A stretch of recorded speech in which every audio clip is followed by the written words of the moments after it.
గురుగారు, సుధాముడు శ్రీకృష్ణుడి బాల్య స్నేహితుడు. శ్రీకృష్ణుడి స్నేహితుడైనప్పటికీ ఆయన దరిద్రానికి కారణం ఏమిటి? ఆయనకి కుచేలుడు అనే పేరు ఎలా వచ్చింది?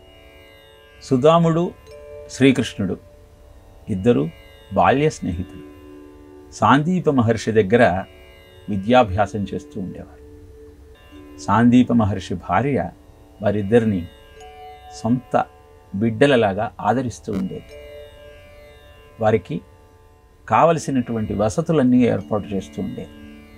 ఒకరోజు శ్రీకృష్ణుడు ఆశ్రమానికి కావలసిన దర్భలు మొదలైనవి తీసుకువద్దామని అరణ్యంలోకి వెళ్ళాడు. అపరాహ్నమవుతోంది, ఆకలితో బాధపడతాడని ఆ తల్లి సుధాముడికి కొన్ని అటుకులనిచ్చి పంపించింది. ఆ అటుకులను తీసుకుని వెళుతున్న సుధాముడికి మధ్యలో బాల్యచాపంతో వాటిని ఆరగించాలన్న బుద్ధి కలిగి కృష్ణుడికి ఇవ్వకుండా తానే వాటిని ఆరగించాడు. అనంతరం కృష్ణుడి తిరిగి ఆశ్రమానికి వచ్చారు. వారి విద్యాభ్యాసం అయిపోయిన తరువాత ఎవరి నిజ నివాసాలకు వాళ్ళు వెళ్ళిపోయారు.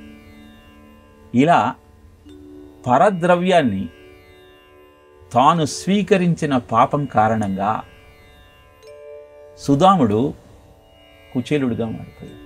కుచేల అన్న శబ్దానికి మురికి వస్త్రాన్ని, చిరిగిన వస్త్రాన్ని ధరించినవాడు అని అర్థం. అప్పటిదాకా కృష్ణుని సాంగత్యంతో సాందీపని మహర్షి యొక్క ఆశ్రమంలో అద్భుతమైన జీవనం గడిపిన సుధాముడు చేసిన పాపం కారణంగా దరిద్రుడిగా మారాడు. దరిద్ర బాధతో బాధపడుతున్న కుచేలుడితో అతని భార్య, నీ మిత్రుడైన శ్రీకృష్ణుడు ఉన్నాడు, అతనిని సహాయం అర్థించమంటూ సలహా చెప్పింది. మిత్రుడి దగ్గరికి వెళ్ళేటప్పుడు భగవద్రూపంగా తాను భావిస్తున్నటువంటి ఆ కృష్ణుణ్ణి ఆరాధిస్తున్నటువంటి నేపథ్యంలో నివేదనకు ఏమైనా తీసుకువెళదామని ఆలోచన చేసి అటక మీద ఉన్న అటుకులను మూటగట్టుకుని ద్వారకకు బయలుదేరాడు.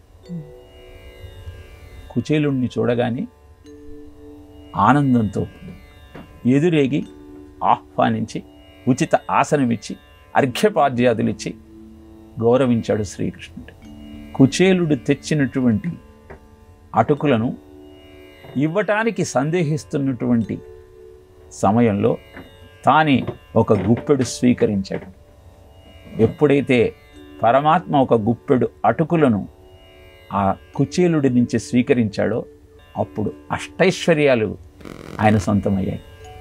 ఇంకొక గుప్పెడు తీసుకుందామని ఆలోచిస్తున్న సమయంలో రుక్మిణీదేవి నివారించింది. ఈ కథ ఏం చెబుతోంది అంటే, ధనాన్ని సముపార్జన చెయ్యాలి అని భావించే నీవు దానం చేయటం నేర్చుకో, పరద్రవ్యాన్ని ఆశించకు, అది పామై నిన్ను కాటేస్తుంది. సుధాముడి లాంటి వాడే కృష్ణుడికి ఇవ్వాల్సినటువంటి అటుకులను తాను స్వీకరించిన కారణాన అవస్థల పాలైతే సామాన్యులమైన మనం ఎన్ని కష్టాలు పడాల్సి వస్తుందో. కనుక అదాన దోషేణ భవే దరిద్ర, దరిద్ర దోషేణ కరోతి పాపం, పాపాత్ అవశ్యం ప్రవశంతి నరకం, పునర్దరిద్రం పునరోపి నరకం అన్న పురాణ వాక్యాన్ని గుర్తుపెట్టుకొని దానం చేయటం నేర్చుకుందాం. పక్కవాడి సుఖం కోసం పరితపించే లక్షణాన్ని పెంపొందించుకుందాం. అప్పుడు అష్టైశ్వర్యాలతో ఆనందంగా జీవితాంతం గడిపేటువంటి అదృష్టం, అవకాశము మనకు దక్కుతుంది. ఈ సత్యాన్ని తెలుసుకుంటూ జీవితాన్ని సుసంపన్నం చేసుకునే ప్రయత్నం చేద్దాం.